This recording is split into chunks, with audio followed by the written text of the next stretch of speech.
Welcome to Saturday versus Sunday, where we talk NFL and college football, and we're going to talk about the beatdown Indiana just put on Illinois.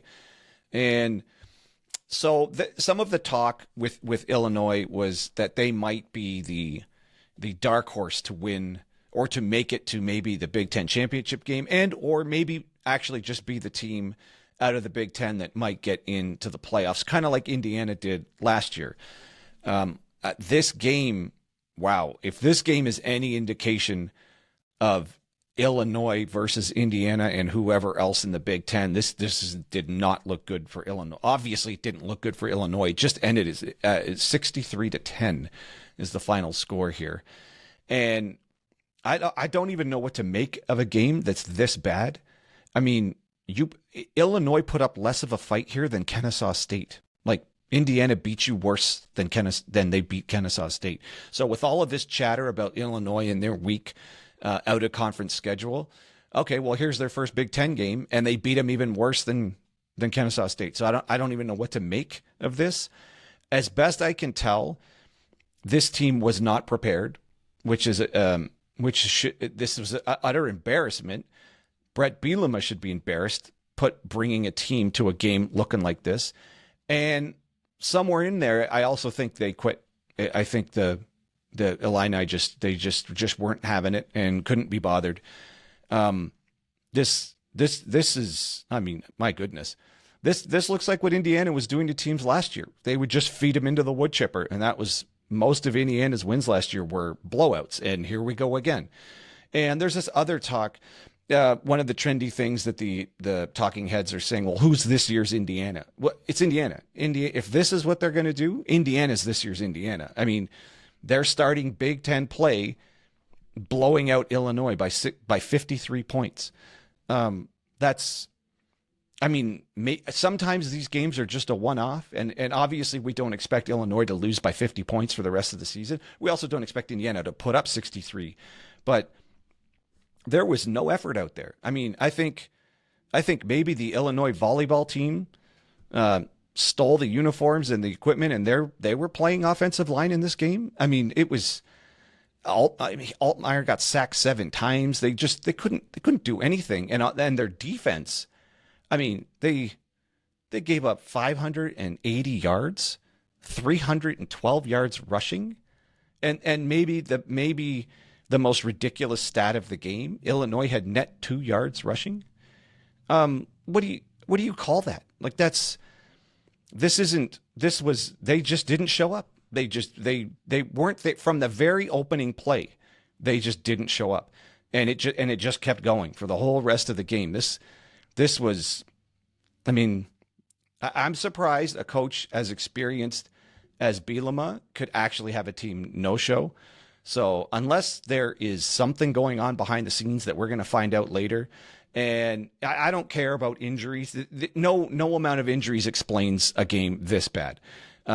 It's, both teams, every team is dealing with injuries, but there's no amount of injuries that unless every starting player got food poisoning and we're down to the third string here, or second and third strings only, there's no excuse for a beatdown this bad. When you see something like this, and not between like Ohio State and an FCS school, that's the type of score this is. This to me means a lack of effort, and they're not prepared. Illinois, whoever's on the field it's not like Indiana has way more blue chip 4-star players than Illinois. They're probably, I mean, I haven't dug into it, but I'm assuming both rosters are somewhat similar as far as the caliber of talent. If not, maybe Illinois might even be ahead of them a little bit. I don't know, but it's not this. This isn't a talent thing. This is an effort thing tonight. And I mean, and one of the glaring things is neither offense or defensive line for Illinois didn't put up any resistance on defense, and on offense, they couldn't stop anything in the pass rush, and they couldn't run block. They couldn't do anything.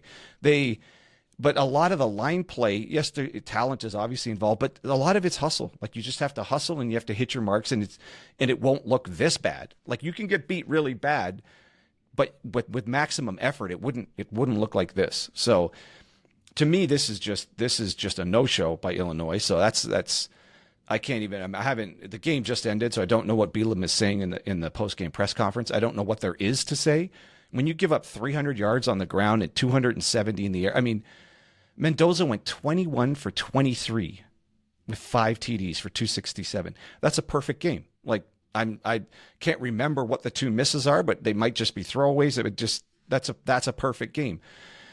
I mean. I don't know where. I mean, everywhere you look, it doesn't matter what statistic you look, what category you look at.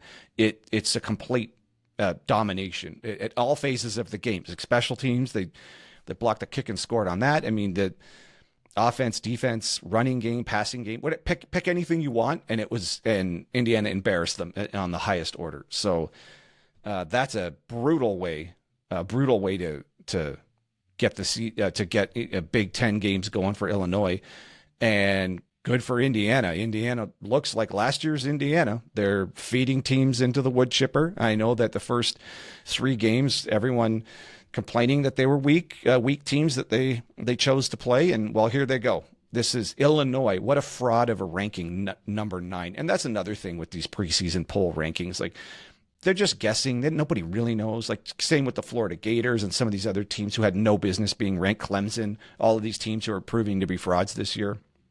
I'm not going to say Illinois is a fraud just yet because they have had a quality win against Duke, but this is a total embarrassment. So I don't know what to make of this. I think the shine is off of Illinois now for anybody who had them as their trendy pick or their dark horse pick. I'm now they have to prove it, because right now they've shown that they can. What they've shown us is that they can utterly no-show a game, which is a bad sign. And Indiana has shown us that they can demolish a Big Ten team just like they beat up FCS schools or just much weaker opponents. So it doesn't matter who the Hoosiers play. They seem to crush them, and this is what they looked like last year. And there's just more of the same with Indiana. I mean, Mendoza's a total stud. Altmaier was supposed to be one of the better quarterbacks, one of the more experienced quarterbacks coming into this season. That didn't look like that tonight. But Mendoza's the real deal. If people hadn't watched him last year, this guy's totally legit. So he was great at Cal, and he looks even better now. So, I mean, Indy to answer who's this year's Indiana, it's Indiana. So, I mean, here we go. What was a Jesus Christ, what a beatdown. All right. Well, I mean, that's all I got for this one. Let me know in the comments what you think. I know it's weird to cover a blowout, but it is technically an upset by ranking, and I guess that really just indicates how meaningless the preseason rankings really are. But also, if you're still here watching the channel, I super appreciate you checking the channel out. I know it's really tiny. We just started it last year, so we're trying to build it up. And with that said, if you do like what we got going on here, if you could give it a like and a subscribe, that would really help us grow the channel, and even share it with somebody if you think they would like it, and if you like what we got going on. But I appreciate you showing up here, and come back to the channel. We're going to cover some other games, and we're also going to cover the whole college week in review, and we also cover NFL too. As you can see, we got college here and NFL here, and I think Indiana is going to have to move up the wall, and that helmet right there is going to have to move down for now, because I don't think Illinois deserves to be in the middle of the picture like that. All right, we'll catch you later.